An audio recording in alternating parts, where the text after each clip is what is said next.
Mehdi, bonjour, merci d'être là. Toi aussi, tu viens de loin. Mon épisode numéro 2, c'était quelqu'un qui vivait à Montréal déjà. Et là, on va être autour de l'épisode 20, 21, je pense. Et à nouveau, quelqu'un qui vit à Montréal, pardon. Donc, en général, je prépare pas mes épisodes parce que je veux garder une certaine fraîcheur dans les questions que je vais poser et c'est la raison principale pour laquelle je ne prépare pas mes épisodes. Mais cet épisode-là, je le prépare un peu tout le temps parce que c'est vrai que je joue aux jeux vidéo assez régulièrement.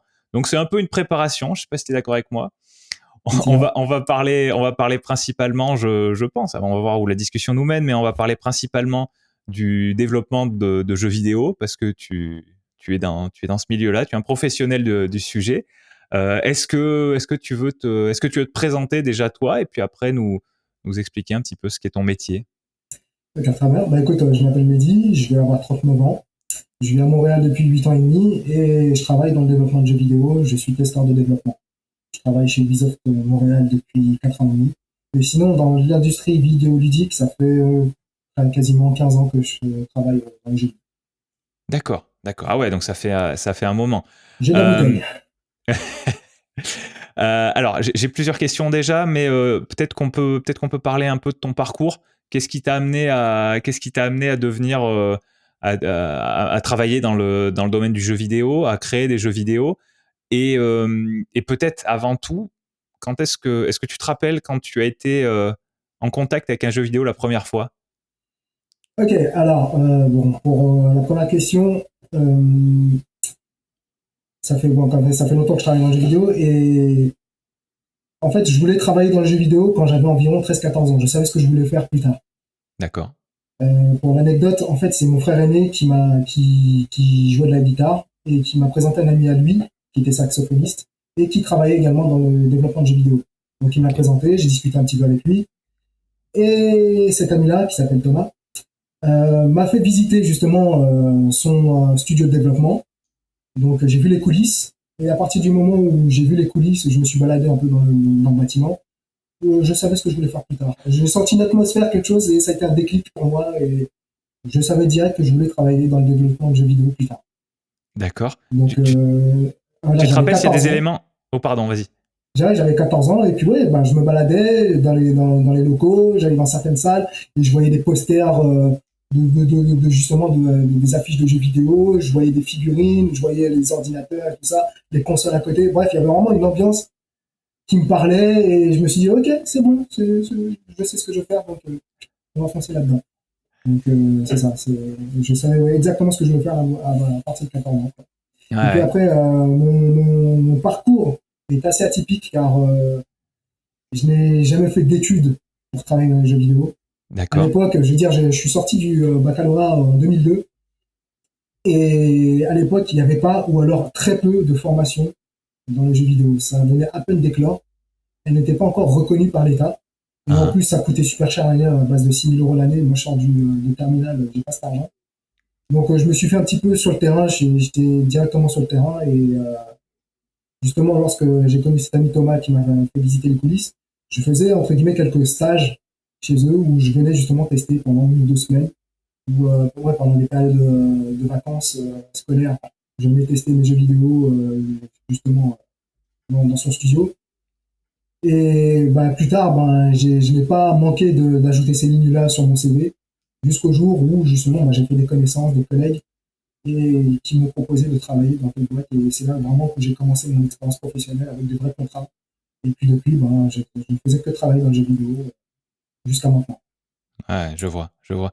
Ce studio-là, dans lequel tu es rentré à 13 ans, tu te rappelles du nom du studio ou peut-être de certains jeux qu'ils développaient à l'époque?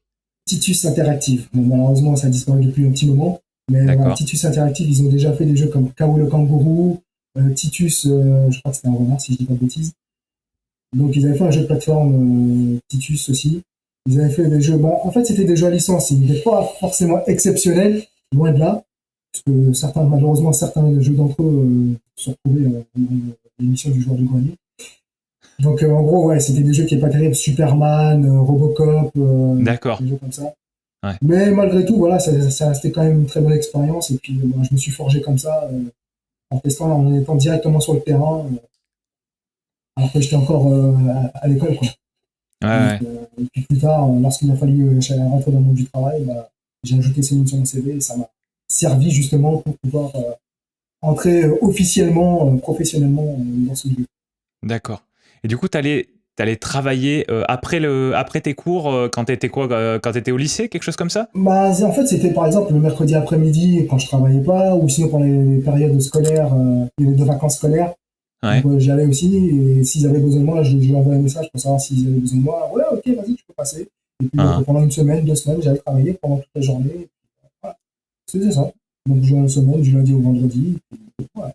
Ouais, c'était ça quand t'avais 15, 16, 17 ans, quelque chose comme ça? Exactement, ouais, c'est ça. Ouais. D'accord. Juste pour qu'on ait un peu de contexte, c'était à peu près en quelle année? Parce que le jeu vidéo, c'est un domaine qui est quand même relativement récent à l'échelle de... Bon, le mot est un peu fort, mais à l'échelle de l'humanité, c'est très récent. Ouais, Du coup, ça a beaucoup évolué ces dernières années, ces dernières décennies. Donc, juste un écart de 5 ans, ça fait des jeux qui se ressemblent pas du tout. Donc, juste pour exactement. qu'on ait du contexte, c'était quand?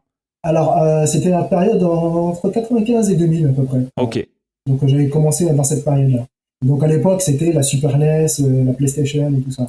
Ouais. Donc Et c'était d'ailleurs, ce studio, les jeux qui sortaient, c'était pour jouer sur ordinateur, sur console, c'était pour jouer sur quoi? toute plateforme confondue. Ah ouais, Toute d'accord. plateforme. Donc ils ont fait des jeux sur Super NES, sur console portable Game Boy Advance, PlayStation, Nintendo 64. Ouais. Voilà, ils ont fait un jeu de course aussi, Roadster, qui était pas mal. Et voilà, donc ce jeu était sur Game Boy Advance, Nintendo 64, et même sur Dreamcast aussi. Donc Ah, voilà, ils étaient toutes plateformes. d'accord. C'était un gros studio et tu te rappelles du nombre de personnes qui travaillaient? Gros studio, bon, c'est une cinquantaine, soixantaine environ. Hein. Je dis des D'accord. chiffres Ouais, assez ouais. vagues. Mais Ah c'était ouais. voilà, c'est un studio qui était dans la zone industrielle de mon village. Donc je pouvais y aller à pied en fait. Quoi. Donc c'était pas très loin. Quoi. Ouais, ouais, non, c'est Donc ça, pratique, j'avais ouais. vraiment la chance d'avoir un studio de développement juste à côté de chez moi. Donc c'était royal. Ouais. C'était Ah, vraiment, ça, je vois ce que c'était tu veux vraiment dire. la bonne planète. Puis sinon, pour répondre à ton autre question, Oui. quand est-ce que j'ai touché les manettes pour la première fois, ben, je me rappelle, j'avais 5 ans. Et en 1987, je me rappelle que c'était un ami qui avait prêté la Nintendo, la NES, à mon frère. Et puis, quand des fois il me laissait pas jouer, ben, j'allais jouer en cachette. Et puis, je sortais, je jouais à Mario Bros, à Gradius et tout ça. Voilà, c'était mon première expérience vidéoludique. Puis D'accord. après ça, plus tard, mon père m'a acheté mon Game Boy avec Tetris, Mario Land et tout ça. La console, j'ai fait chauffer. Presque tous les jours. Quoi. Donc, ça, c'était mes Ouais. premières expériences vidéoludiques. D'accord. Ouais, ouais, et ça, ouais, ça t'a marqué la Nintendo, elle t'a marqué du coup les premières fois où tu y as joué, parce que 5 ans, c'est petit, on n'a pas beaucoup de souvenirs de cet âge-là. Toi, tu as l'air de te souvenir de ça, donc c'est que ça Ah, t'a je vraiment. m'en souviens, ah, mais carrément, ouais. Et puis d'ailleurs, Nintendo, jusqu'à présent, Nintendo, c'est le cœur, tu vois. J'étais même inscrit au club Nintendo à l'époque. Et tout, donc, je suis vraiment fan de Nintendo et ça m'a vraiment marqué. Ouais, je me rappelle encore où j'allais dans la chambre de mes parents et puis je jouais en cachette. Ouais, c'était ça. Ça, je m'en rappelle, je m'en souviens bien. C'est vrai qu'à 5 ans, ça ne se rappelle pas de tout, mais ça, je m'en souviens, clairement. T'as commencé de travailler un petit peu. Tu te rappelles de ce que tu faisais à ce moment-là quand tu allais travailler dans le studio là Et à Titus, 15-16 ans? Tu te rappelles ce que tu faisais effectivement? Et après, tu vas nous expliquer ce que tu fais aujourd'hui. Mais déjà à ce moment-là, qu'est-ce que tu faisais? en fait, à l'époque, ben, on me donnait une version du jeu qui était un peu buggée, et donc du coup, je testais le jeu, je passais mon temps à tester tous les niveaux, et ensuite je faisais des rapports, j'écrivais à chaque fois que je trouvais quelque chose d'illogique, je le notais sur une feuille de papier, puis après je faisais mon rapport, je donnais le rapport justement à mon supérieur, en gros, pour qu'ils aient fait ça, etc.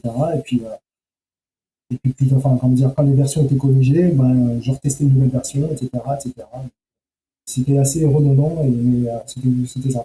Pendant toute la journée, je devais essayer de tester le jeu tel niveau, je devais essayer de finir le jeu en entier, je devais essayer de vérifier tel ou tel truc, et puis peut-être que je notais quelque chose d'anormal, je lui en faisais pas, je le notais, et puis voilà. C'était assez sommaire un peu à l'époque, mais j'ai mis les mots dans le cambouis directement comme ça, et puis petit à petit, ça se développe, mais à l'époque, c'était comme ça que je faisais. D'accord. Tu penses que tu avais un certain talent en tant que joueur de jeux vidéo pour arriver à terminer des jeux. Moi, je vais te dire, alors bon, je vais te parler de la Super Nintendo. Ma première console, c'est la Super Nintendo. J'avais un certain nombre de jeux. Il y en a très peu que j'ai fini, et même des jeux de plateforme. Ceux où j'arrivais à un quart du jeu, je pense que c'est déjà pas mal.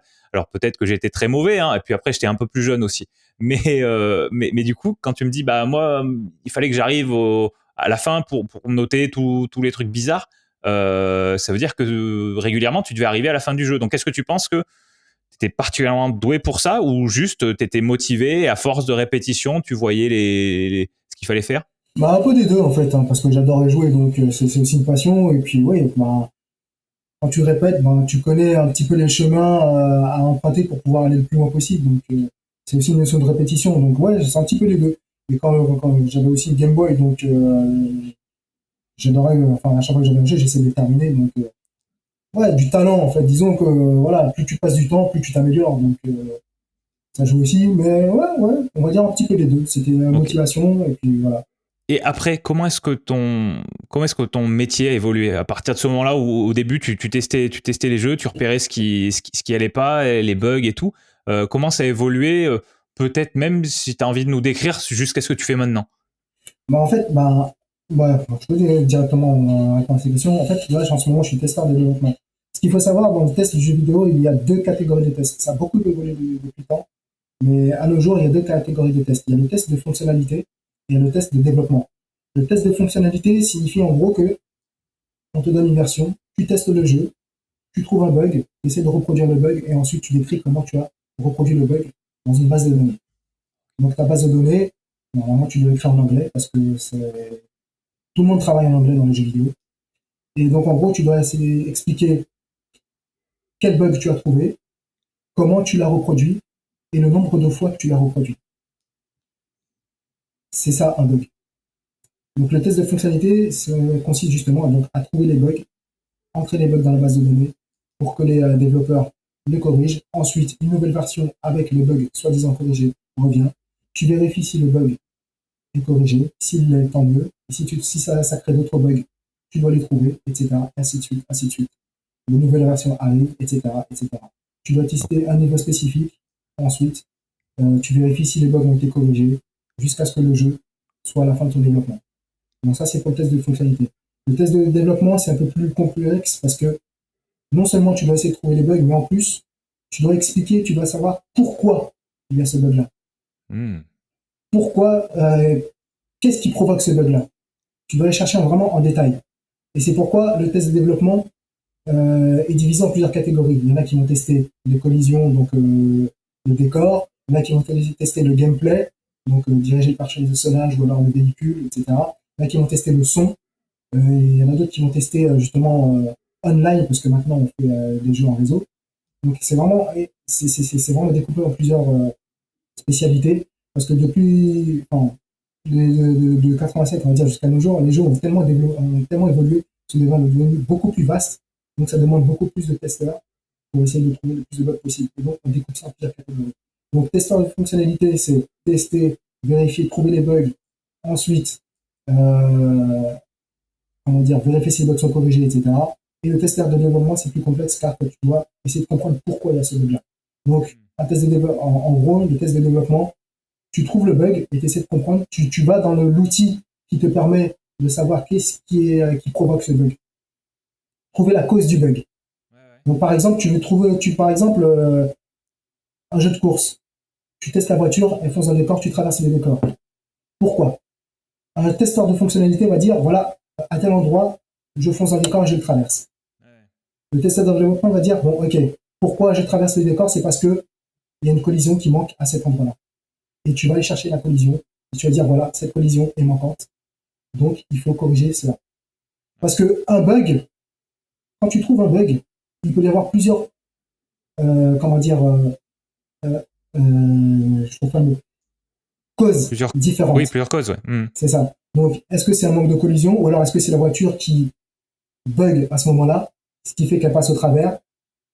Ça peut être plusieurs causes différentes. Donc, tu dois essayer de trouver la bonne cause pour pouvoir corriger le bug plus efficacement. Donc voilà, c'est beaucoup plus technique et du coup, le testeur de développement est beaucoup plus proche de l'équipe de développement. En règle générale, de nos jours, dans les studios de développement de jeux vidéo, souvent, très souvent, on a une équipe de testeurs qui est externe. Les studios de développement font appel à une équipe de testeurs externes, testeurs fonctionnalité en externe. Mais les testeurs de développement, eux, sont juste à côté, sont vraiment liés à l'équipe de développement pour pouvoir justement communiquer plus facilement, plus rapidement et trouver les bugs pour les corriger plus efficacement. Donc c'est vraiment la grande différence entre les deux. Et du coup, ben, voilà, moi en ce moment, c'est vraiment du test de développement et je suis assigné au level design, donc la conception d'un niveau de jeu vidéo. Donc en gros, je vérifie la fonctionnalité entre les personnages et les décors, entre les gadgets et les décors, et voir si tout fonctionne bien ensemble. Ok, est-ce que tu peux nous décrire un petit peu l'ensemble des...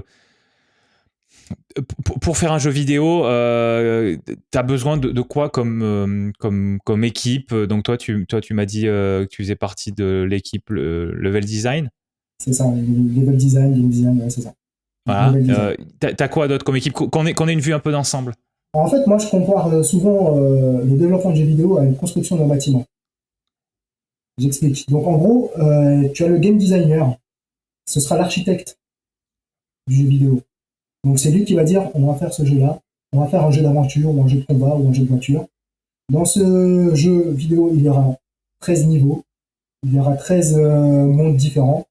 Donc, si je compare ça à une construction d'un bâtiment, le game designer va dire, voilà, on va faire un bâtiment à 15 étages. Donc, dans ces 15 étages, à chaque étage, il y aura allez, 7 appartements. Dans ces 7 appartements, il y aura 3 F3, 4 F4. Donc ça, c'est le game designer, c'est l'architecte. Ensuite, tu as les level designers qui, eux, vont se charger de placer ces appartements à chaque étage. Donc, level designer qui dit niveau, conception de niveau.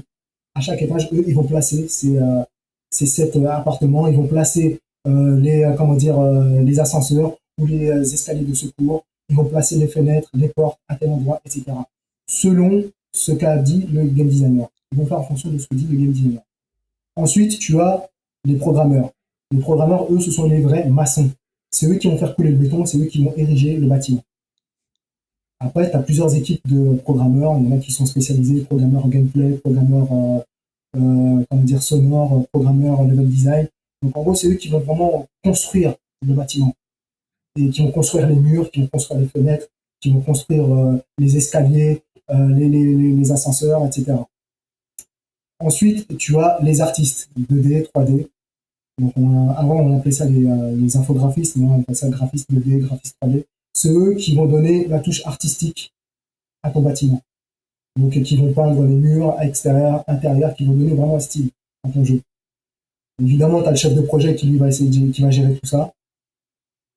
Il va gérer le planning, que tout soit en temps et en heure, etc. Et ensuite, tu as les testeurs, c'est eux qui vont tester le bâtiment. C'est eux qui vont dire, bon, ok, je monte au premier étage, si j'utilise l'ascenseur, mais l'ascenseur bloque à tel étage, là, il y a un bug. Je veux ouvrir la porte du troisième étage de tel appartement, la porte ne s'ouvre pas. Ah, là, il y a une fuite de gaz, donc là, il y a un bug. Donc, comment j'ai fait pour produire ce bug? Eh ben, j'ai pris l'ascenseur, je suis monté au troisième étage, j'ai ouvert l'appartement 3 du troisième étage, je suis rentré dans la cuisine et là, j'ai trouvé, il y a une fuite de gaz. Et tu arrives à reproduire ce bug combien de fois? Ben, à chaque fois que je fais ce chemin-là, j'arrive à le reproduire. Là, la fenêtre, elle ferme mal à ce moment-là. Donc là, il faut corriger ce bug-là. Donc ça, c'est les testeurs. Ensuite, les testeurs, eux, comme je te disais, sont divisés en plusieurs catégories. Gameplay, son, game design, etc. Donc, par exemple, il y a un testeur qui va se focaliser sur les fuites de gaz, un autre qui va se focaliser sur l'électricité, si elle fonctionne bien. Il y en a qui vont se focaliser sur le son. Donc, je vais tester l'ascenseur, le son. Est-ce que le son il est cool quand il appuie sur le bouton? Est-ce que ça fait vraiment tu vois, des trucs comme ça. Est-ce que lorsque je ferme la porte, est-ce que ça fait un bon son? Est-ce que c'est assez rassurant comme son? Est-ce que ça fait pas bizarre?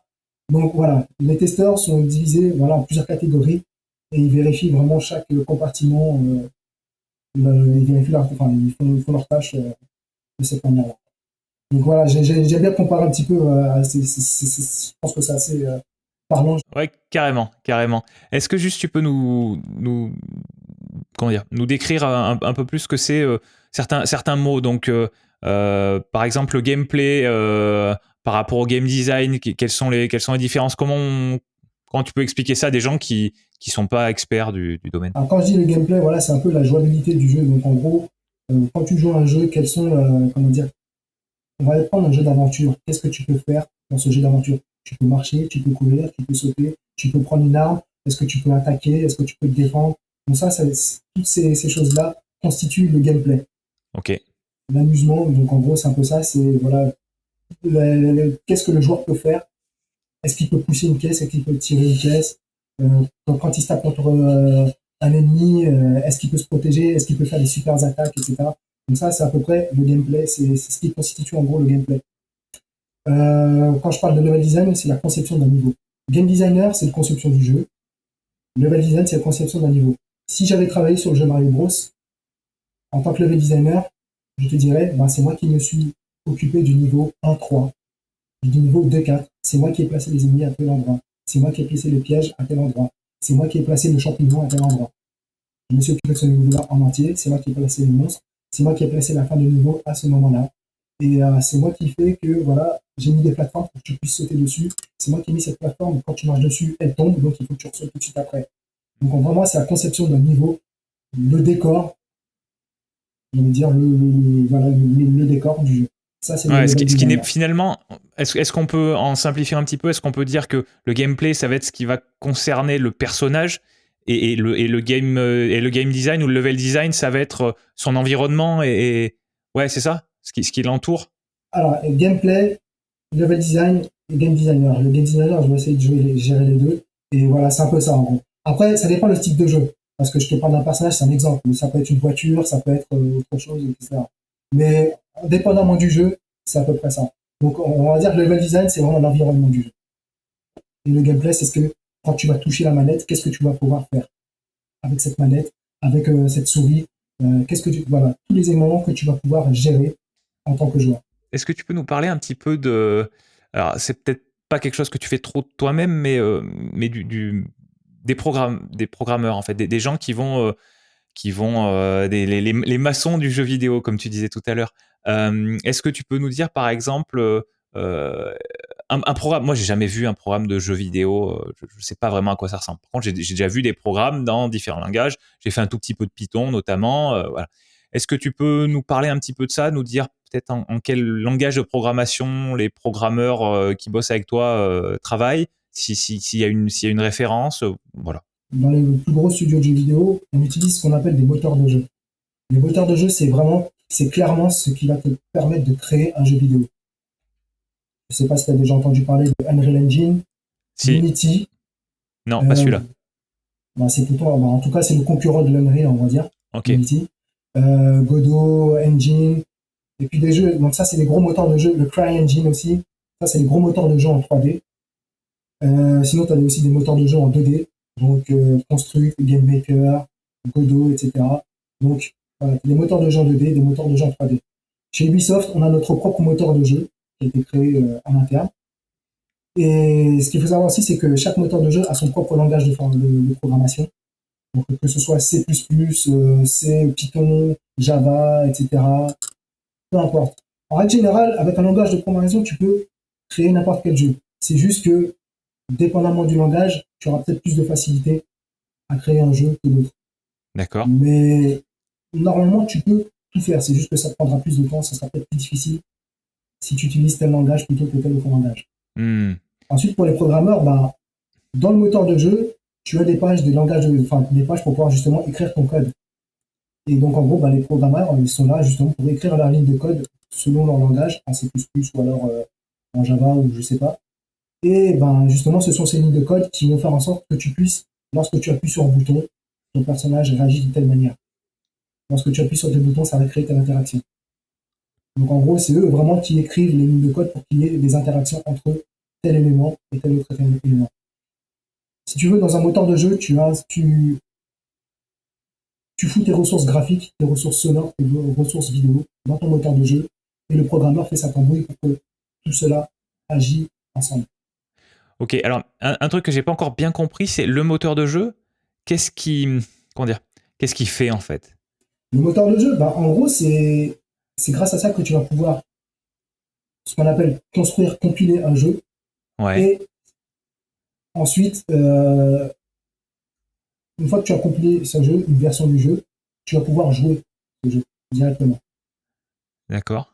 En gros, un moteur de jeu, il exporte la création dans plusieurs plateformes différentes.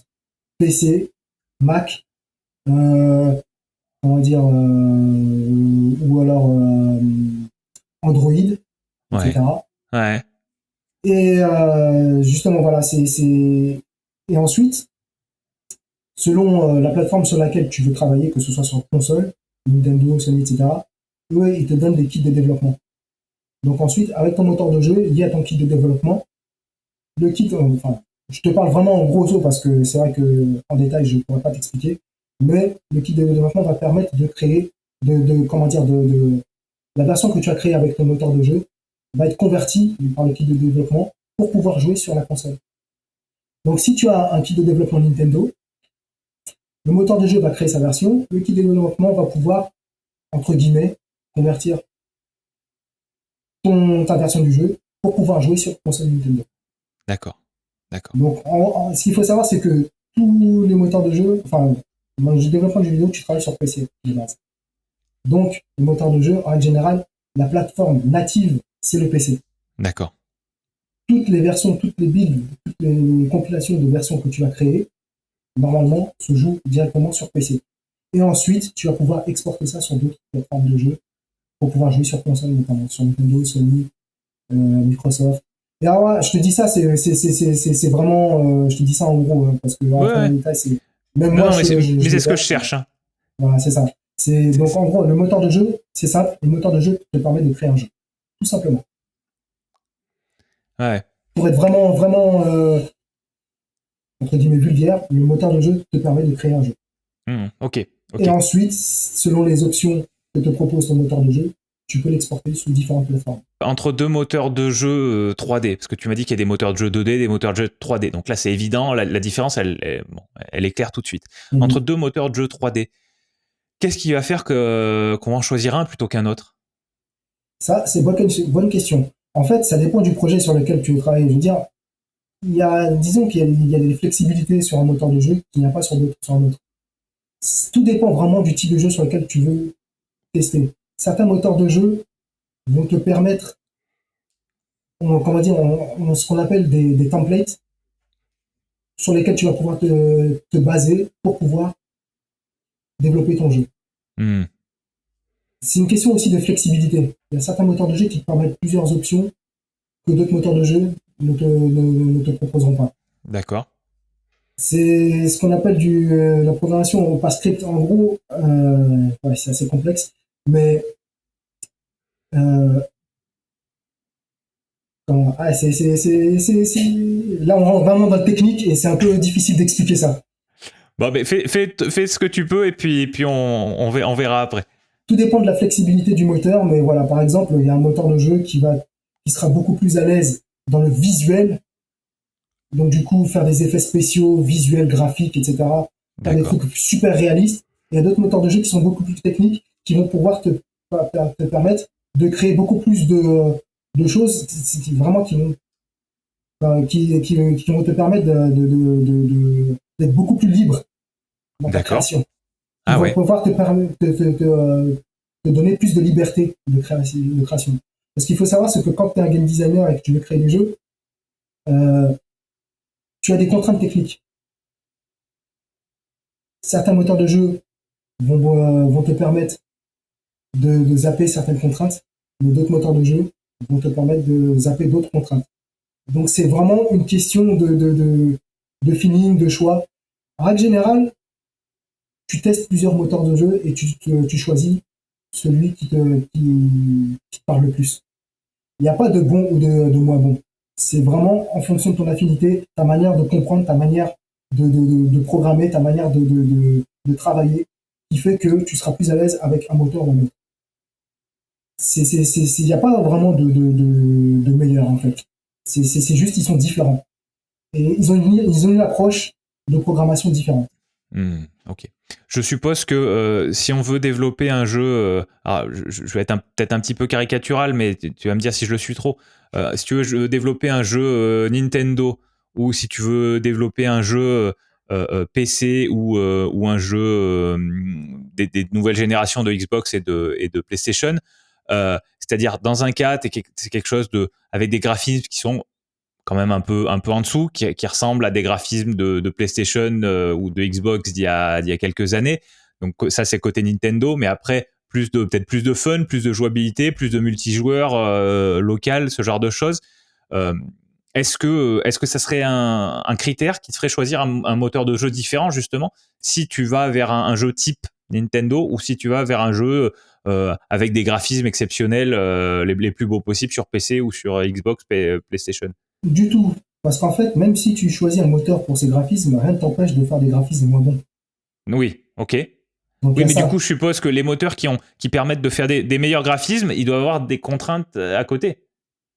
Ils ont certains points, oui, c'est sûr, mais enfin, le moteur de jeu qui a des graphismes super réalistes, ça ne t'empêchera pas de faire un jeu Nintendo là-dessus. Par contre, l'inverse sera beaucoup moins facile. Parce que si tu prends un moteur de jeu qui ne fait pas des graphismes super réalistes, si toi tu as envie de faire des graphismes super réalistes, ben ne prends pas le moteur de jeu qui ne fait pas des graphismes super réalistes. C'est juste ça. Un exemple, tu vois, par exemple, moi, pour te dire, là, en ce moment, j'ai un petit projet perso sur lequel je travaille, et j'utilise un moteur de jeu en 2D qui fait de la programmation visuelle, c'est-à-dire que je n'ai pas besoin d'écrire de lignes de code. Moi, je vomis la programmation. J'ai déjà essayé, je vomis ça, j'ai vraiment du mal à écrire des lignes de code. Le langage de programmation, c'est pas pour moi. Mais j'utilise un moteur de jeu qui a ses propres fonctions, qui justement, bah, comment dire, qui me permet de coder sans avoir à écrire des lignes de code. Et du coup, pour moi, c'est beaucoup plus facile. J'ai juste à importer mes ressources graphiques et sonores. Et ça fonctionne en fait par condition. C'est-à-dire que si j'appuie sur tel bouton, il se passe ça. Donc, si j'appuie sur tel bouton, j'entre, j'écris ce bouton-là, il se passe ça, je lance cette animation-là. Si je fais ça, il se passe ça. Si je fais ça, il se passe ça. Si ces deux trucs se rencontrent, il se passe ça. Et moi, tout ce que j'ai à faire, c'est mettre mes ressources graphiques dedans. Donc, ce moteur de jeu est très intuitif, très facile à comprendre, et il est vraiment parfait pour moi. Mais la contrainte, c'est que, à cause de ça, à cause de ce mode de fonctionnement, c'est assez limité. Tandis que si j'utilise un autre moteur de jeu où je dois écrire moi-même mes lignes de code, ce sera plus chiant pour moi. Par contre, j'aurai beaucoup plus de liberté. Je ne serai pas limité à ce que l'autre moteur de jeu me propose. Ouais. Ce moteur de jeu que tu utilises là, tu peux nous dire comment il s'appelle? Construct 2, il est assez connu. Et c'est un moteur de jeu justement qui fait de la programmation visuelle où justement tu as juste à importer tes ressources. Et Ouais. puis, ben, par un système de conditions, eh ben, tu as juste à glisser tes ressources. Et voilà, je veux qu'il fasse ça. Donc, et on te propose plusieurs types de fonctions. Fonction sauter, fonction, passer à travers les corps, fonction, solide. Donc, en gros, tu ne peux pas passer à travers. Euh, fonction déplacement. Ça te propose plein de petites fonctions. Et tu as juste à utiliser ces fonctions, tu mets tes ressources, et ça te fait un certain bruit, et ça fonctionne. Ok. Le problème, c'est que tu as un nombre limité de fonctions différentes. Alors que, comme je dis, je le répète, avec un autre moteur de jeu où tu dois écrire tes lignes de code, bon, bah, tu dois les écrire toi-même tes lignes de code, selon le langage de programmation choisi. Mais tu as accès à beaucoup plus de fonctions, à beaucoup plus de liberté. Non, mais c'est clair, c'est clair. Plus de facilité ou plus de liberté, il y a un choix à faire Exactement. entre les deux. Ouais, c'est très Exactement. clair. Et c'est bien résumé. Merci. Euh, tu peux nous parler je suppose que pendant une certaine période, tu dois travailler sur un jeu en particulier jusqu'à ce qu'il sorte, grosso modo. C'est un peu le cas ou c'est si? Alors, en règle générale, c'est ça. Là, en ce moment, je travaille sur un jeu, bon, je peux le dire, hein, c'est Rainbow Six Siege. Donc, le jeu est déjà sorti, il est sorti en 2015, si je dis pas de bêtises. Et là, en ce moment, je travaille sur du contenu additionnel. Donc, en gros, bah, il y a des nouvelles maps qui sortent. Pour résumer, en gros, le jeu, c'est du FPS, donc je tire à la première personne, et c'est les attaquants contre les défenseurs, dans un lieu clos. Donc, les attaquants démarrent de l'extérieur, les défenseurs sont à l'intérieur du bâtiment. Et en gros, ça s'attaque, selon plusieurs types de modes de jeu différents. Et donc le jeu est sorti en 2015, si je dis pas de bêtises, et on travaille sur du contenu additionnel, donc à savoir des nouvelles maps, des événements qui arrivent durant l'année, etc. Donc c'est vraiment le contenu additionnel. Donc voilà, c'est surtout ça en ce moment que je fais. Mais sinon, ouais, le développement d'un jeu, en règle générale, bah, tout dépend de la période à laquelle tu rentres dans le développement, mais voilà, tu commences le développement d'un jeu, et puis tu travailles jusqu'à ce que le jeu se termine. J'ai entendu dire, j'espère que je dis pas de bêtises, mais que Red Dead Redemption 2, il avait pris 9 ans à être développé, quelque chose comme ça. Oh, C'est c'est fort possible. ouais, C'est fort possible. c'est comment dire? C'est standard ou c'est quand même exceptionnel un jeu qui est développé pendant aussi longtemps avant de sortir? Alors, développer aussi longtemps, oui. 9 ans, je sais pas si c'est exceptionnel, mais il y a des jeux qui durent très longtemps. En fait, ce qu'il faut savoir, c'est que la technologie, elle évolue. Tu vas mettre moins de temps de nos jours. Un jeu Super Nintendo, tu vas passer 2-3 mois à travailler sur un jeu Super Nintendo. Mais un jeu sur Xbox One ou PS4, PS5, tu vas passer plusieurs années à travailler là-dessus. D'accord. Et plusieurs années, et sachant que parfois, sur des projets comme Red Dead Redemption, plusieurs centaines de développeurs qui travaillent dessus. Et quand je dis développeur, c'est au sens large, c'est-à-dire programmeur, graphiste, game designer, level designer, sound designer, voilà, programmeur, je l'ai dit. Voilà. Vraiment une grosse équipe de plusieurs centaines de développeurs. Ouais. Donc oui, en règle générale, maintenant, si tu veux faire un jeu triple A, le triple A dans le jeu vidéo, c'est l'équivalent d'un blockbuster au cinéma. Ouais. Donc vraiment un gros jeu à succès, ça prend plusieurs années, 4 ans, 5 ans, 6 ans. Et des fois, si t'as pas le vent en poupe, malheureusement, bah, ça peut monter jusqu'à 9 ans. C'est possible. Ouais. Ce qui fait que c'est aussi long, c'est parce que les exigences des joueurs à ce niveau-là sont devenues tellement grandes qu'il faut que le gameplay soit au top, qu'il faut que les environnements soient magnifiques, il faut que tout soit à un niveau exceptionnel. C'est ça qui prend beaucoup de temps, ou il y a d'autres raisons que je vois pas? C'est une des raisons, mais aussi bah, les jeux sont de plus en plus vastes.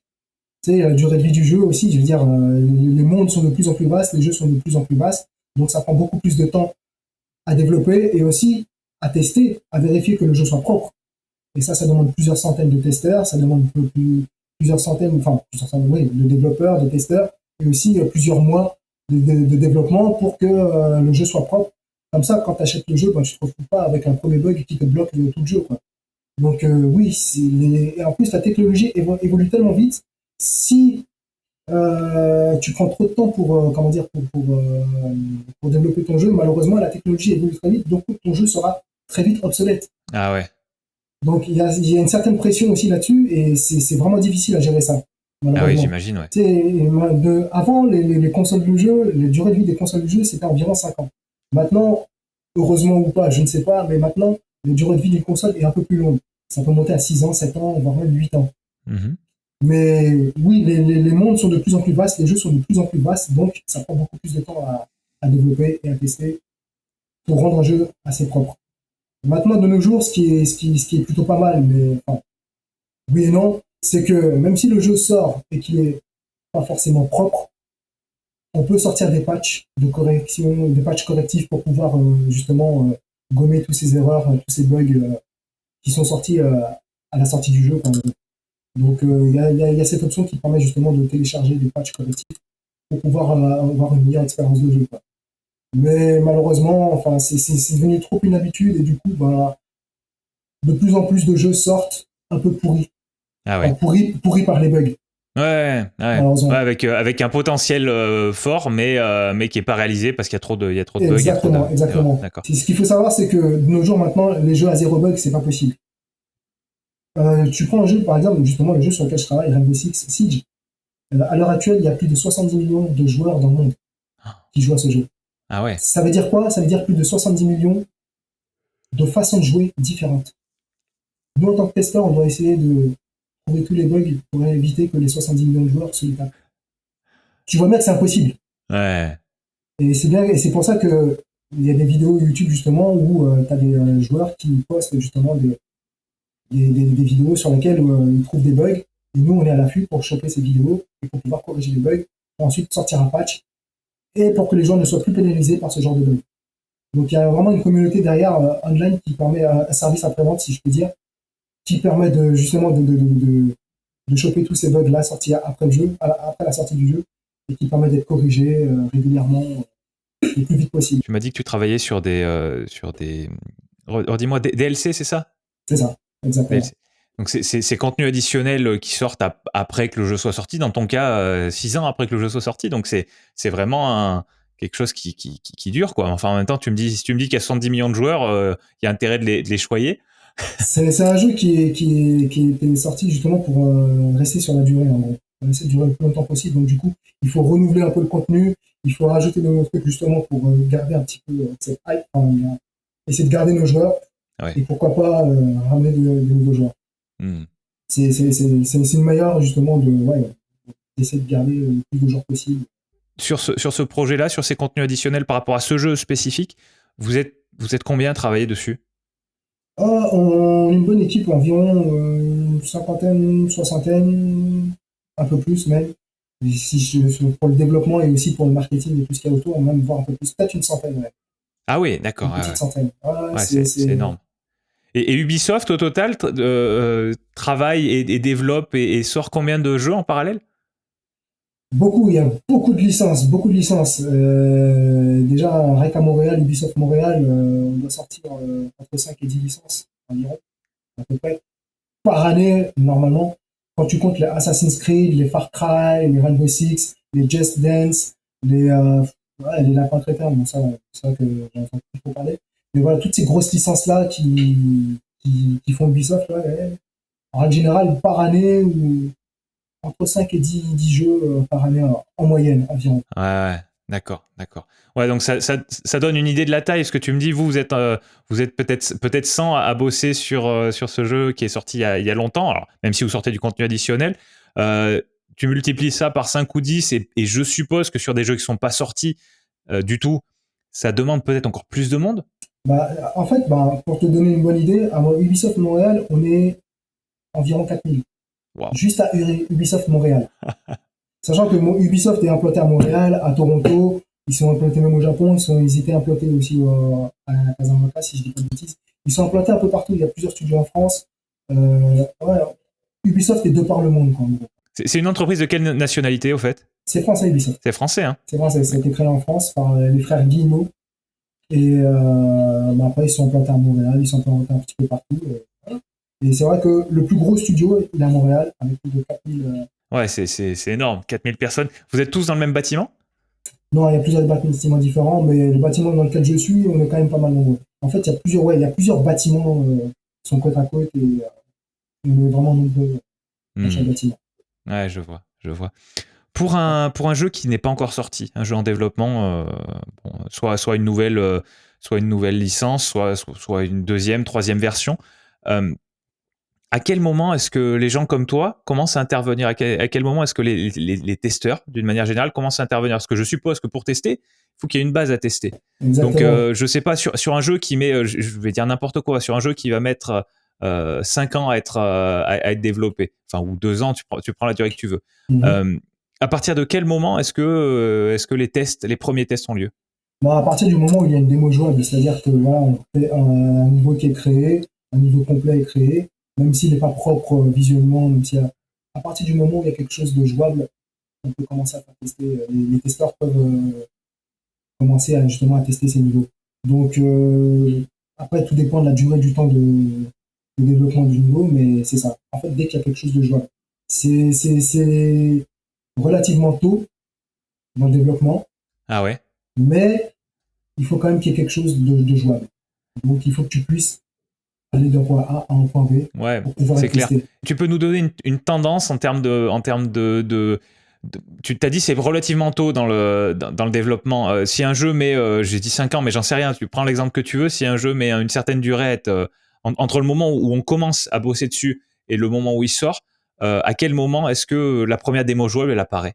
Alors en fait, ça fonctionne par deadline. Il y a comment dire, des versions alpha, ensuite des versions bêta, des versions propres, des versions que l'on peut envoyer pour voir si on peut vendre le jeu après. Donc ça fonctionne par deadline. Donc la version alpha, c'est une démo jouable. Mais avant la version alpha, il faut quand même qu'il y ait, il y a du briefing, il y a du brainstorming, et en gros, donc, il y a une direction artistique. Ensuite, donc, on va faire ceci, on va faire cela. OK, on commence à développer. Ensuite, dès qu'on arrive à la deadline, à telle date, il faut qu'on puisse avoir une démo jouable pour qu'on puisse présenter ça notamment au marketing, etc.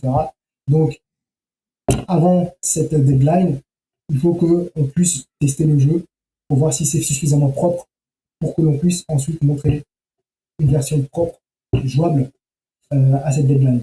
Donc en gros, voilà, le développement du jeu est divisé en plusieurs deadlines différentes et tu dois respecter ces deadlines pour pouvoir notamment montrer ça au marketing et aussi pour que ce soit montrable, il faut que ce soit propre. Et pour que ce soit propre, il faut que ce soit testé. Donc en gros, c'est un peu ça. Ça tourne autour des deadlines. En gros, si j'ai caricaturé un peu, mais c'est un peu pas ça. Ouais, non, mais c'est clair. Et après, voilà, donc, comme je te dis, il y a les versions alpha, les versions bêta, et les versions ce qu'on appelle gold ou les versions master. En général, les versions gold ou master, ce sont des versions justement que l'on peut proposer à Nintendo, Sony, Microsoft. Et eux, ils vont vérifier, et si cette version gold, cette version master est propre, le jeu est en vente. Donc voilà. Ah ouais, je vois ce que tu veux dire. Donc, la première version testable, c'est une version alpha. D'accord. Ensuite, une deuxième version testable, c'est la version bêta. Alors, en général, le bêta, c'est proche du gold, mais il y a encore quelques peaufinages à faire. Les versions bêta, vous les faites tester à certaines personnes hors de l'entreprise ou pas encore? Les versions bêta, alors d'abord, on les fait tester justement à des équipes de testeurs de fonctionnalités. Nous, par exemple, les versions alpha, on les fait tester par les dev testeurs. Les versions bêta sont plus testées par les testeurs de fonctionnalités. Donc nous, on est très spécifique. Ensuite, on passe de spécifique à général. Et ensuite, général, on peut faire ce qu'on appelle du playtest. Et là, on fait tester par des personnes externes qui donnent leur avis en disant ouais, ça c'est trop difficile, ouais, ça c'est trop simple, ouais, ça j'aime pas, ça me frustre, ça c'est cool, ça c'est etc. On peut faire appel justement à certains testeurs. D'ailleurs, justement, sur mon projet, on fait appel à des pro-testeurs parce que le jeu sur lequel je travaille est lié à l'e-sport. Donc, on fait des concours, etc.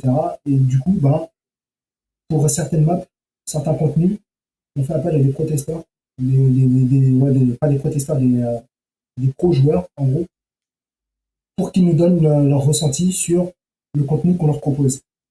Mais avant de leur proposer ce contenu, pour qu'ils puissent tester, on s'assure que ce contenu est propre. Ouais. Une fois que ce contenu est propre, le pro-testeur teste pour leur donner un avis. Ça c'est dur, ça me frustre, ça c'est trop simple, ça va, c'est cool, ça c'est bien, ça c'est pas bien, etc., etc. Et ensuite, on fait avec l'avis des pro-testeurs, on corrige, et une fois que c'est propre, on balance ça, et puis on met ça en vente une fois que c'est vraiment clean. Bon, super. Tu m'as appris plein de trucs déjà. Pas de souci, je suis là pour ça. Bon, super. Qu'est-ce que... Les gens qui connaissent rien à ton domaine, qu'est-ce qu'ils ont? Est-ce qu'ils ont des clichés? Est-ce qu'il y a des clichés qui reviennent? Est-ce qu'ils pensent à des choses? Ouais. Oula, t'as l'air d'être inspiré. Vas-y, je t'écoute. J'adore cette question. En fait, à chaque fois que à mon entourage, on me demande, oh, tu fais quoi dans la vie? Écoute, moi je suis testeur de jeux vidéo. Ah, donc toi tu passes ta journée à jouer? Selon mon humeur, je leur réponds oui ou non. Enfin bref, selon mon humeur, je développe ou pas. Mais voilà, quand t'es externe au truc, quand tu connais pas, t'as certains préjugés, certains a priori. Ouais. Et c'est souvent ce genre de réflexion que j'ai. Ah, tu passes ta journée à jouer. C'est beaucoup plus complexe que ça.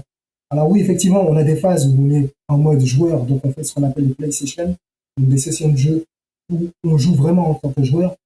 Mais souvent, ce que je leur réponds, c'est que comment peux-tu jouer à un jeu qui n'est pas terminé? Tu ne joues pas à un jeu qui n'est pas terminé.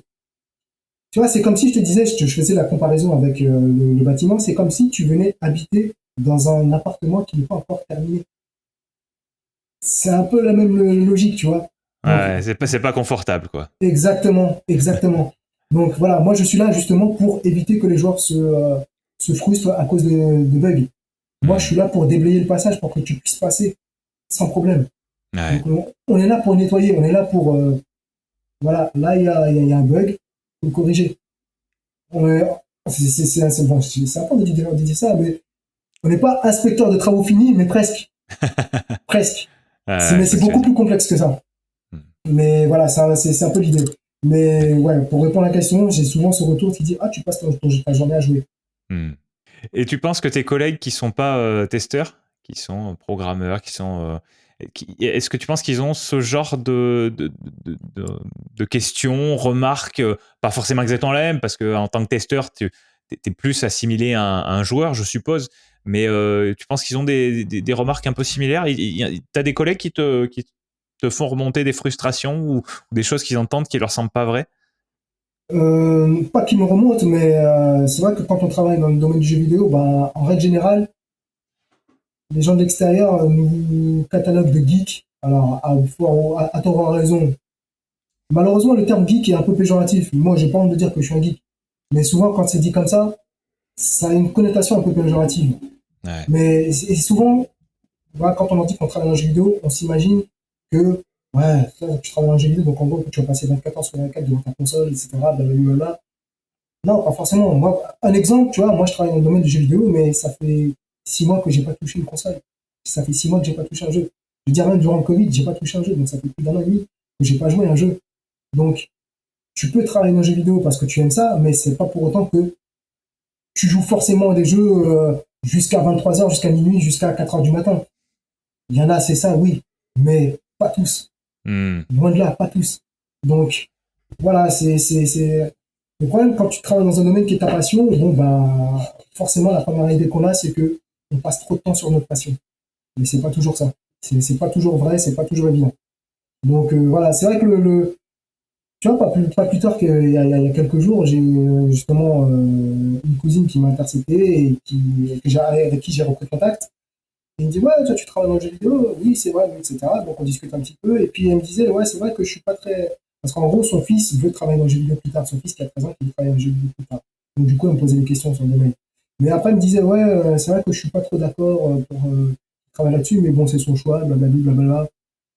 Et voilà, bref, c'est ce genre de remarques, tu vois, que j'entends de temps en temps, régulièrement. Et voilà. Le problème, c'est que, quel que soit le domaine, et je te parle pas du jeu vidéo en général, mais quel que soit le domaine, c'est toujours celles et ceux qui en savent le moins qui critiquent le plus. C'est toujours celles et ceux qui connaissent le moins qui parlent le plus et malheureusement, la plupart du temps, c'est pour dire n'importe quoi. C'est triste, hein, mais c'est la réalité. Hein. Et c'est quand tu connais plus que bah, tu es beaucoup plus sage et tu parles moins. Mais voilà, et pour le jeu vidéo en général, bon, voilà, c'est ça. On est souvent catalogué en tant que geek et à passer toute la nuit jusqu'à 4 heures, 5 heures du matin, faire des nuits blanches à jouer aux jeux vidéo. Pas tous, loin de là.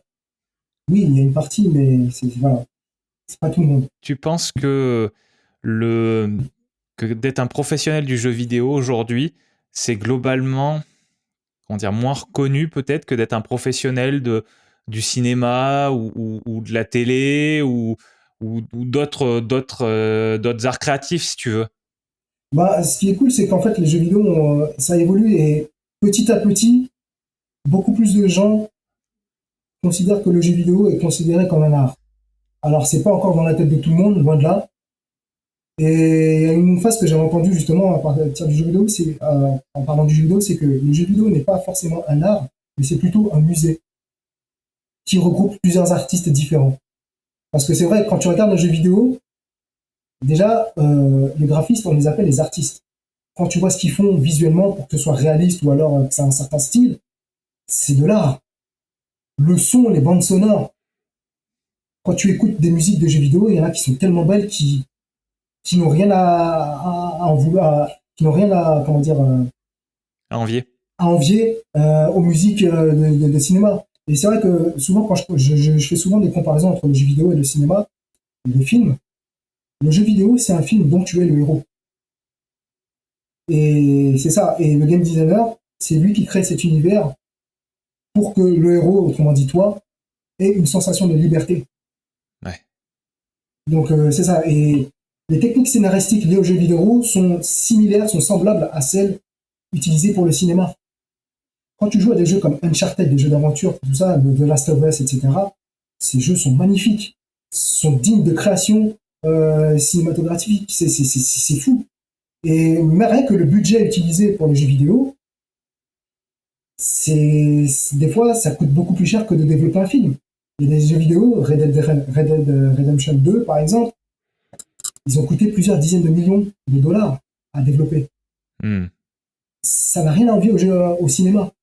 Donc les deux sont liés. Il y en a un qui est considéré comme un art, et le jeu vidéo n'est pas forcément considéré encore comme un art, mais les mentalités vont évoluer petit à petit. Je pense que ça va se tendre vers ça. Ouais. Tu penses que les gens qui ont la trentaine comme nous, qui ont grandi avec le jeu vidéo, et encore plus les plus jeunes du coup, parce que nous on a découvert ça quand on était petits, quoi, mais il y en a qui ont toujours connu ça. Tu penses que quand ces générations-là qui vont être vraiment dominantes, c'est déjà un peu le cas, mais de plus en plus, que justement le jeu vidéo sera plus reconnu ou mieux reconnu? Ça va aider. Je pense que ça va aider, effectivement. Ouais. Nous, on a la chance, justement, des trentenaires, voire quarantenaires, d'avoir connu quasiment toute l'évolution du jeu vidéo. Et on voit l'évolution déjà. Ouais. On la vit. On la vit au quotidien. Alors, les nouveaux qui n'ont jamais connu les autres générations, mais qui sont là, ça va aider. Il y a de plus en plus d'engouement dans le domaine du jeu vidéo, donc oui, ça va aider. Ça va aider à ce que ce soit beaucoup plus reconnu. Déjà, il y a beaucoup de formations pour pouvoir entrer dans ce domaine. Il y a beaucoup d'écoles qui poussent justement pour pouvoir travailler dans le domaine plus tard. Donc, ce n'est pas pour rien, ce n'est pas rien. Il y a, je veux dire, juste du point de vue financier, le génie vidéo génère tellement d'argent, et notamment à Montréal, ils ont très bien compris ça. Ils l'ont compris très vite. C'est pour ça que Montréal est la troisième plateforme vidéoludique dans le monde, après les États-Unis et le Japon. Du point de vue développement du jeu vidéo, travailler à Montréal, c'est avoir une expérience professionnelle de malade. Ton CV, il va briller. Ouais. Une fois que tu as ces quelques lignes quand tu travailles à Montréal. Et moi, je le sais. Je veux dire, en France, je sais pas, bon, ça fait 10 ans que je suis pas en France, presque 10 ans, donc je ne sais pas comment ça a évolué. Mais je sais ici qu'à Montréal, eux, ils l'ont très bien compris. Du coup, c'est le développement de jeux vidéo a pris une expansion, un essor tellement énorme. Oui, forcément, ça va être reconnu, de plus en plus reconnu lorsque les années passeront. Donc, ouais, c'est clair, ça va évoluer. Et ça va évoluer dans le bon sens, je pense. J'ai envie de rebondir sur un truc que tu as dit tout à l'heure. Tu as dit ça fait 6 mois que j'ai pas joué à la console, quelque chose comme ça. J'ai une question par rapport à ça. Est-ce que quand on travaille, quand on fait un métier comme le tien, est-ce que dans un sens, on se dégoûte pas un petit peu du plaisir de jouer pour le plaisir en fait? Non, on se dégoûte pas. Par contre, j'ai remarqué que j'avais quand même quelques tics, quelques tocs. Des fois, quand je joue à un jeu, ben, je peux voir des bugs plus facilement. Donc, c'est vrai qu'il y a le travail qui ressurgit de temps en temps. Mais je peux voir des bugs plus facilement, je peux repérer des bugs plus facilement. Mais non, ça me dégoûte pas parce que d'une part, je ne joue pas forcément au jeu sur lequel je travaille. Oui, d'accord. Et ouais, donc, puis vu que c'est une passion, tu te dégoûtes pas de ta passion. Enfin, à mes yeux, te dégoûter d'une passion. Bon, c'est que c'était pas une passion au départ. Voilà, c'est ça. Je conçois pas ça, tu vois. Donc, non, je me dégoûte pas. Par contre, faire des pauses de temps en temps, oui, ça c'est vraiment important. Et de pouvoir respirer de temps en temps, oui, ça c'est vraiment important. C'est vrai que des fois, quand je passe toute la journée devant mon PC au bureau, bah, quand je rentre chez moi, j'ai pas forcément envie d'être me retrouver devant un écran. J'ai envie de prendre l'air, j'ai envie d'aller voir les amis, etc. Moi, je parle pour moi, hein, mais voilà, j'ai envie de respirer un petit peu et puis faire autre chose. Juste histoire de décompresser, de faire refroidir un peu le cerveau parce que sinon, des fois, je peux imploser. Donc, c'est ça. Mais non, ça me dégoûte pas, loin de là. Loin de là. Et d'autant plus, et puis c'est vrai que je te parle d'une passion de jeu, mais pour ma part, plus que de jouer, c'est de créer que j'ai envie maintenant. Ouais. Donc, j'ai assez joué, je continue de jouer, mais j'ai plus envie de créer maintenant. Donc, voilà, c'est encore à part. C'est plus la passion de créer que la passion de jouer. Ouais. Donc quand tu dis de créer, peut-être du coup un peu changer de rôle dans ton approche professionnelle du jeu vidéo, peut-être ne plus être autour du test vraiment, d'être testeur, d'être testeur de développement et plus peut-être plus game designer ou ce genre de rôle. C'est ça. Alors en fait, quand j'étais en France, j'ai travaillé chez Ubisoft justement en France et j'ai eu la chance d'évoluer de testeur à level designer.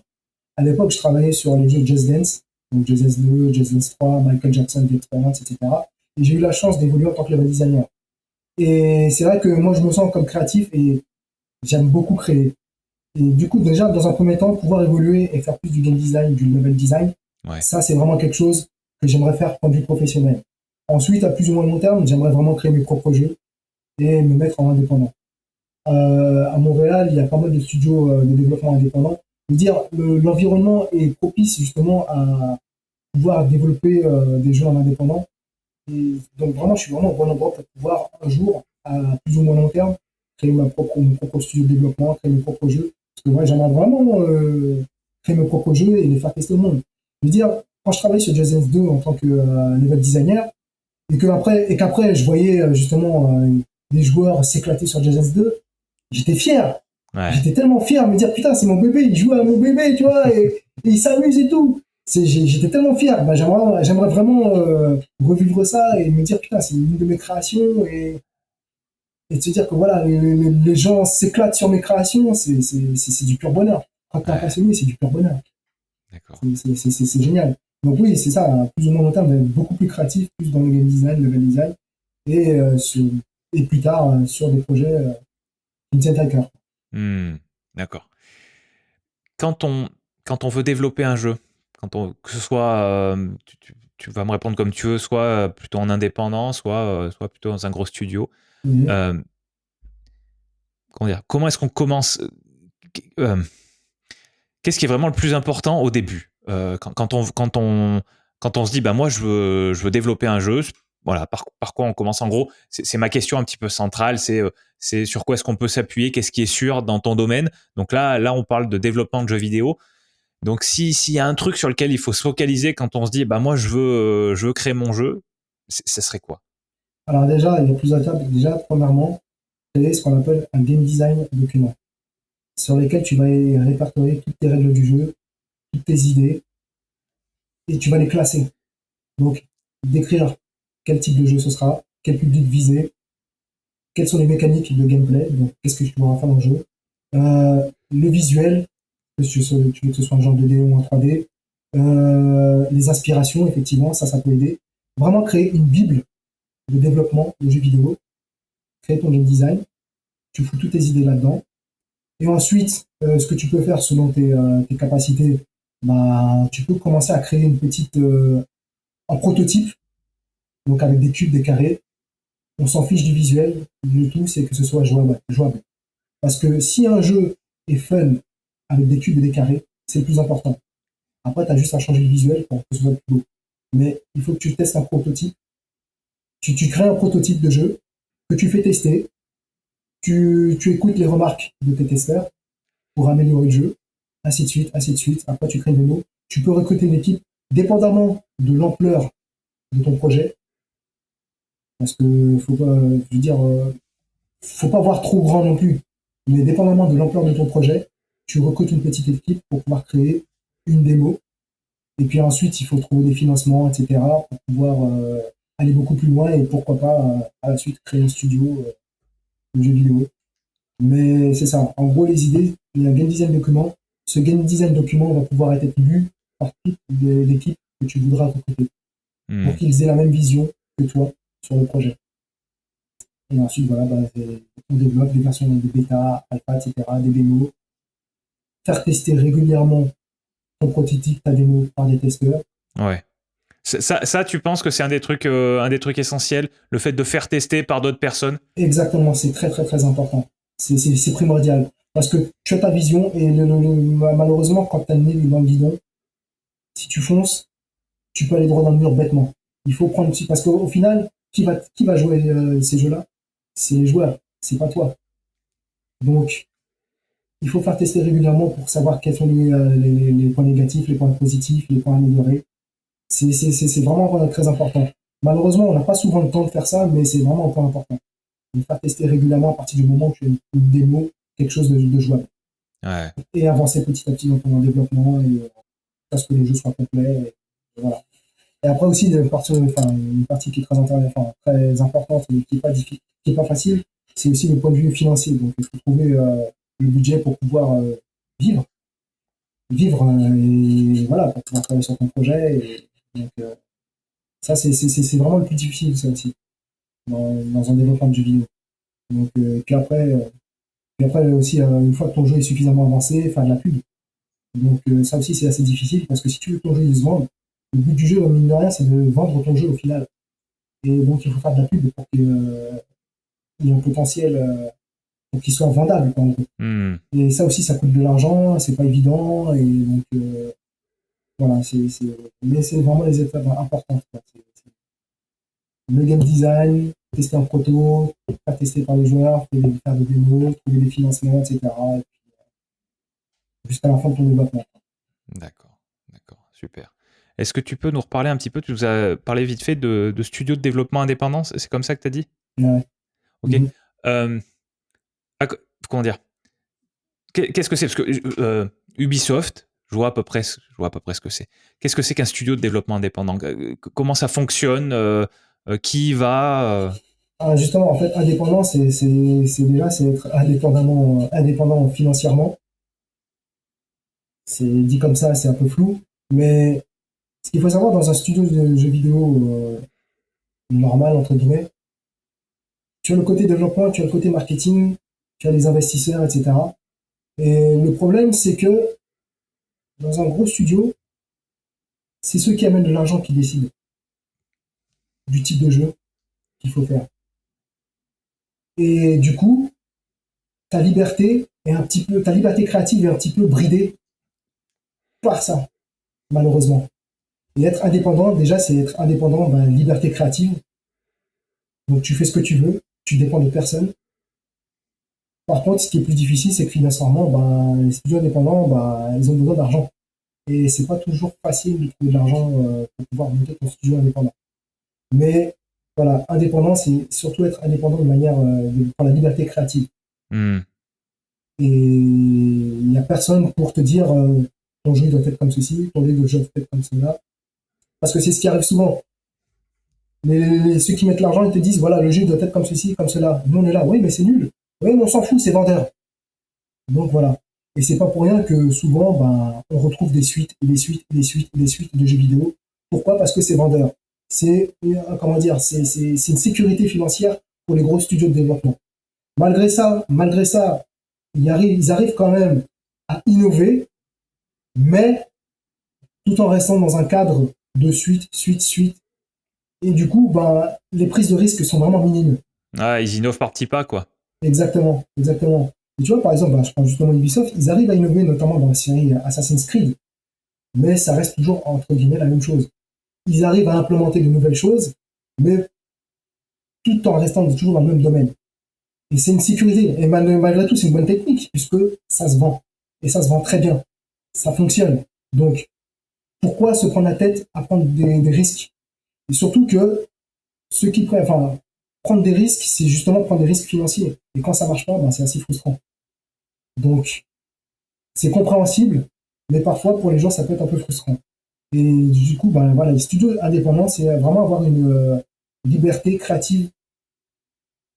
Pour vraiment être indépendant, avoir une liberté créative. Ouais, je comprends. C'est surtout de ce côté-là.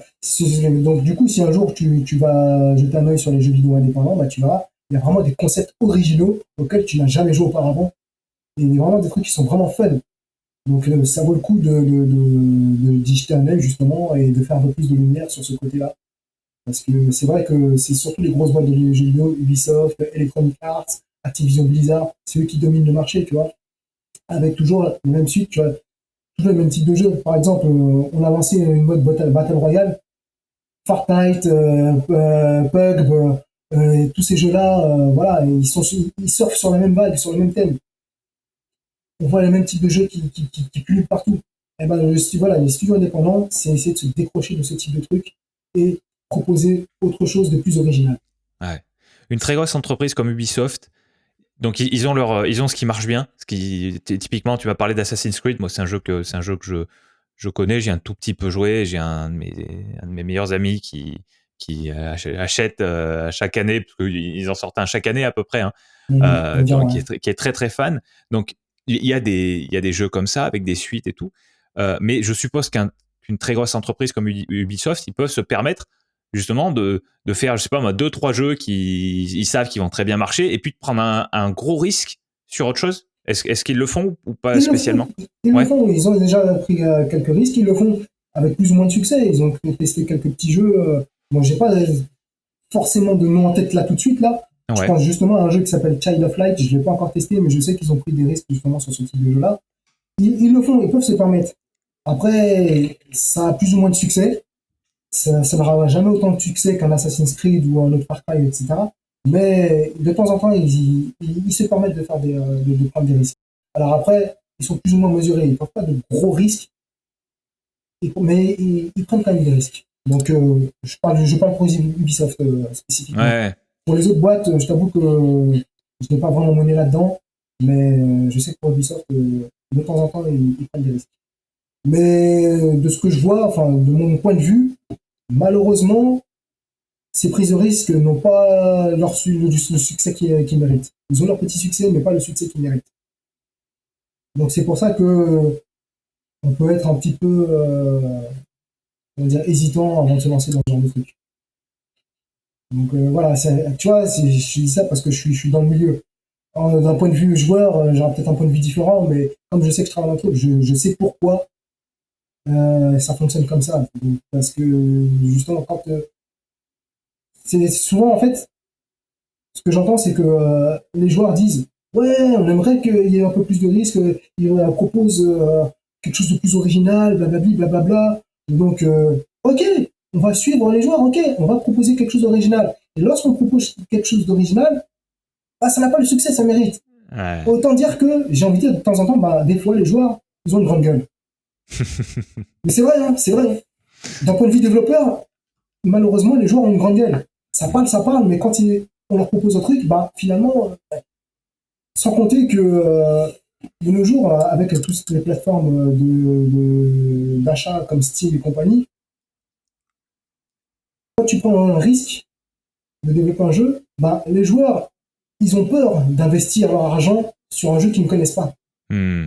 Et du coup, ils attendent les soldes pour pouvoir tester ce jeu. Acheter ce jeu et tester et jouer. Et des fois, ils se disent, bon, il coûte pas cher, vas-y, je vais l'acheter. Mais ils y jouent pas forcément. Donc, tu vois, il y a aussi ça qui entre en compte. Et qui fait que les développeurs, ben, ils sont un peu plus réticents à prendre ce genre de risque. Donc, ils attendent des soldes parce qu'on peut acheter des jeux à l'appel lorsque oh, ce jeu il coûte 5 euros pendant une semaine. Ok, j'y vais, j'achète. Nous, on aimerait que tu achètes le jeu à 40 euros et pas à 5 euros. C'est ça qui fait vivre l'industrie en fait. Non, mais c'est clair. C'est non seulement bénéfique pour l'industrie, et puis pour effectivement ce que tu disais tout à l'heure, c'est que le joueur qui va acheter son jeu à 5 euros, s'il y joue jamais, il va pas se poser la question. Alors que quand il l'a acheté à 40 euros, il va y jouer, quoi. Exactement, exactement. Mais comme le type il connaît pas le jeu et cette originalité, bah il prend des risques, tu vois, malheureusement, et Ah il se ouais. dit ouais, est-ce que je vais vraiment mettre 40 euros dedans? Je sais pas. J'attends qu'il baisse le prix pour pouvoir le tester. Hmm. Et il fait ça avec ce jeu-là, mais il fait ça avec d'autres jeux, etc. Ce qui fait que quand tu achètes beaucoup de jeux, bah, au final, tu joues à rien. Ouais, ouais. Donc voilà, c'est un peu contradictoire, c'est un peu paradoxal ce genre de situation. Ouais, je comprends. Et c'est aussi pour ça que ben, les gros studios ont un peu du mal à prendre des risques. Parce que, comme je le répète tout à l'heure, des fois, les joueurs sont des grandes gueules. Ouais. Est-ce que tu aurais une ressource à conseiller pour les gens qui veulent creuser ce sujet qui est le développement du jeu vidéo, de jeux vidéo, pas du jeu vidéo, de jeux vidéo. Donc, quand je parle de ressources, ça peut être des livres, sites internet, chaîne YouTube, podcast, voilà. Des ressources, c'est-à-dire pour Ou des pouvoir. cours pour approfondir le sujet, pour, je sais pas moi, ça peut être pour commencer à se former dans un métier de ce type-là. Ça peut être juste parce qu'on est curieux et qu'il y a il y a peut-être des livres, peut-être produits par des studios, parce que j'imagine qu'Ubisoft ou que les autres développeurs de jeux vidéo, les autres développeurs énormes, ils doivent avoir des ressources qui doivent, comment dire, aller de pair avec leur jeu, ou voilà. Est-ce qu'il y a des choses à lire, des choses à voir, des choses à entendre qui permettent d'aller plus loin que notre échange qu'on vient d'avoir? Mais en fait, bah déjà, si tu veux, si on veut se lancer dans le développement de jeux vidéo, déjà, il faut savoir exactement ce qu'on veut faire dans le développement. Est-ce qu'on se sent plus artiste, graphiste, etc. Ou alors est-ce qu'on se sent plus technique, donc programmeur, etc. Est-ce qu'on se sent plus créatif comme game design, level design? Donc déjà, bien cerner ce genre de truc. Est-ce qu'on se sent plus artiste sonore, donc créer des effets sonores ou de la musique. Ouais. Déjà, bien cerner ça. Ensuite, une fois que tu as cerné ce que tu veux, déjà, on peut déjà, comment dire, surfer sur des sites de jeux vidéo. Ils ont souvent des forums, et dans ces forums, il y a des rubriques création de jeux vidéo. On peut s'y aventurer un petit peu. Et D'accord. ensuite, si on veut vraiment creuser un peu plus, ben, j'ai envie de dire, Google est ton ami. Et tu peux taper, voilà, développement de jeux vidéo, comment se passer dans le développement, moteur de jeu. Je veux dire, si tu te sens graphiste, ben voilà, comment se former dans le graphisme, Photoshop, 3ds Max, des outils, enfin des logiciels de 3D, de 2D, etc. Programmation, quel type de langage souhaites-tu travailler dans la programmation. Pour le son, quel type de logiciel, quel matériel, quel type de logiciel il faut télécharger, il faut acheter pour pouvoir se lancer dans le son. Déjà bien cerner ce que tu veux. Et ensuite, ouais, les sites de jeux vidéo. Tu peux nous en citer quelques-uns? Alors moi, je connais jeuxvideo.com, en plus, c'est de la même région que moi, à la C'est base. ça. J'en ai d'autres aussi. En fait, comme je te disais tout à l'heure, j'ai envie de me lancer dans le jeu vidéo indépendant. Donc, il y a pas mal de sites de jeux vidéo, comment dire, indie. En anglais, on dit indie games. Donc, il y a plein de sites justement de jeux vidéo indépendants. Il y a pas mal de liens. Il y en a un qui est vraiment connu, qui s'appelle Indie Game Database. Donc, Ok. IndieDB. Et donc là, ça répertorie vraiment tous les sites, enfin, ça répertorie vraiment tous les jeux indépendants, tous les projets de jeux vidéo indépendants. Sinon, il y a un jeu vidéo plus français qui s'appelle Indie Mag. Donc, si tu veux te lancer justement en mode indépendant dans le jeu vidéo. Ouais. Sinon, il y en a un qui est vraiment connu, qui est anglais. Alors, un conseil déjà en premier lieu, sans être bilingue, il faut que tu aies une certaine maîtrise de l'anglais. Surtout à l'écrit. Ça, c'est vraiment le plus important. Le jeu vidéo, c'est international. Et la première chose, il faut que tu sois à l'aise à l'anglais. Surtout à l'écrit. À l'oral aussi, mais beaucoup plus à l'écrit. Car tout ton travail, lorsque tu vas travailler dans les bases de données, justement pour les bugs, etc., tout est fait en anglais. Donc ça, c'est vraiment le point A, le point primordial, être à l'aise en anglais. Ensuite, il y a, pour le créatif aussi, il y a un site anglais qui s'appelle Gamma Sutra. Donc c'est vraiment pour tout ce qui est game design, level design, et qui répertorie justement des histoires, je veux dire, comment dire, des game designers reconnus, des level designers qui postent leur histoire, des post-mortem lorsqu'ils ont développé un jeu vidéo, ils font un compte rendu de leur développement, etc.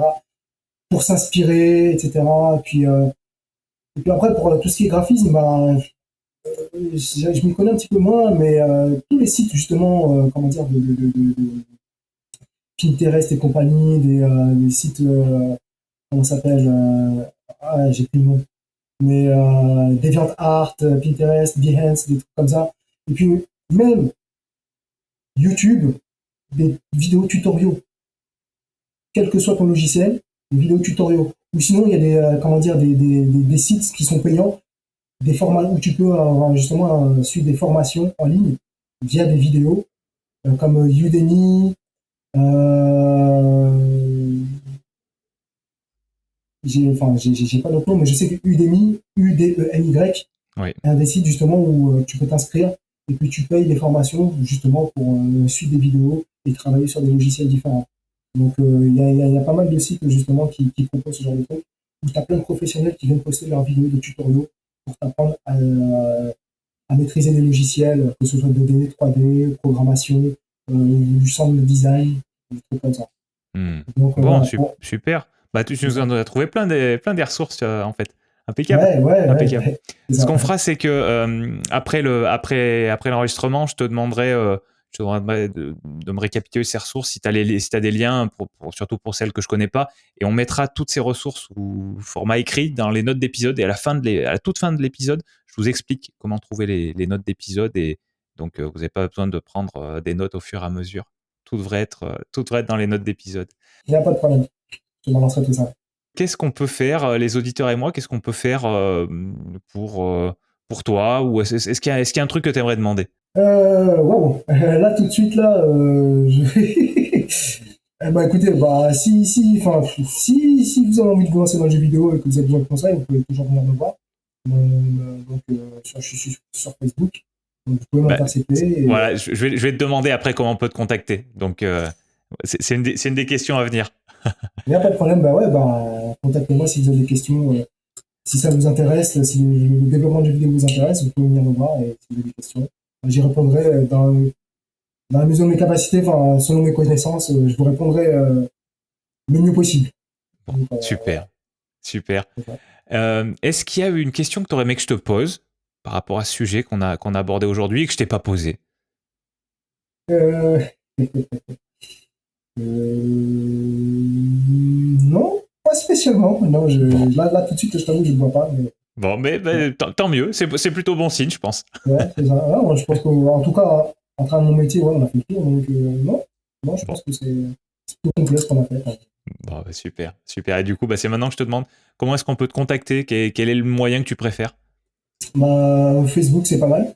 Facebook, c'est pas mal? Bah, à point de vue réseaux sociaux, Facebook ou alors LinkedIn, c'est vrai que je me connecte moins sur LinkedIn, mais je vois toujours des notifications. Donc, si j'en vois une, bah, j'irai jeter un œil. Mais c'est vrai que D'accord. Facebook, c'est plus pratique pour moi. Je n'ai que Facebook et LinkedIn comme réseaux sociaux. Bon. Euh, voilà, Et donc, Mehdi Diallo sur les deux? exact, Super, c'est ça. super. Pareil, on mettra des liens vers ces deux réseaux dans les notes d'épisode. Bon, Ouais. bah super. On arrive à la fin. Est-ce que en une phrase ou en tout cas d'une manière assez condensée, tu pourrais nous dire ce que tu aimes qu'on retienne après avoir écouté cet épisode qui est un petit peu long comme à chaque fois dans Principes fondamentaux? Qu'est-ce que tu aimerais vraiment qu'on retienne après t'avoir écouté? Bah, testeur de jeux vidéo, non, on n'est pas là pour jouer. On ne passe pas notre temps à jouer lorsqu'on est testeur de jeux vidéo. C'est beaucoup plus complexe que ça. Et donc ça, j'aimerais vraiment qu'on le retienne. Ça m'évitera de devoir me justifier plus tard à chaque fois qu'on me pose la question. Mais donc ça, ouais, ça, j'aimerais vraiment qu'on le retienne. Et puis sinon, ouais, bah, le développement de jeux vidéo, bah, pour ma part, c'est une passion. Et ouais, voilà, c'est ça. En Bon, gros, bah super. Mais je pense que tu l'auras bien transmis. Et puis on va voir si ça va faire naître des passions ou peut-être pas forcément naître des passions, mais peut-être qu'il y a des gens qui sont déjà un peu passionnés par le sujet du jeu vidéo d'une manière générale. Et puis par rapport à tout ce que tu nous as expliqué, ils arriveront peut-être à voir un peu plus précisément ce qu'il peut y avoir dans le côté, enfin, euh, quand on veut développer un jeu vidéo, par quoi ça passe, quels sont les... Tu nous as bien expliqué, tu nous as fait une super analogie avec les gens qui vont construire un bâtiment pour les métiers dans le domaine du jeu vidéo. Donc peut-être que les gens pourront, et moi en tout cas c'est le cas, pourront se faire une idée un petit peu plus précise de ce que ça renferme et de ce qui est possible de faire quand on s'intéresse à ça. Donc voilà, merci pour ce témoignage et toutes ces explications. il n'y a pas de souci. Et puis, je voudrais juste rajouter une chose. Bah, c'est vrai que le testeur de jeux vidéo, c'est une bonne porte d'entrée pour entrer, pour être dans ce domaine. Donc, moi, Ouais, je suis passé par là. Et c'est vrai que dans une formation, il n'y a pas vraiment de formation pour un testeur de jeux vidéo. Il faut juste, enfin, il faut avoir quand même de la patience, de la persévérance et de la rigueur. Ça, c'est les qualités principales pour pouvoir être testeur de jeux vidéo, que ce soit de fonctionnalité ou de développement. Donc, c'est vraiment ces trois: patience, persévérance, rigueur. C'est vraiment important. Et puis, ouais, être testeur de jeux vidéo, c'est une bonne porte d'entrée pour découvrir ce domaine et pour pouvoir pas plus tard évoluer. Et voilà. super. Merci Mehdi.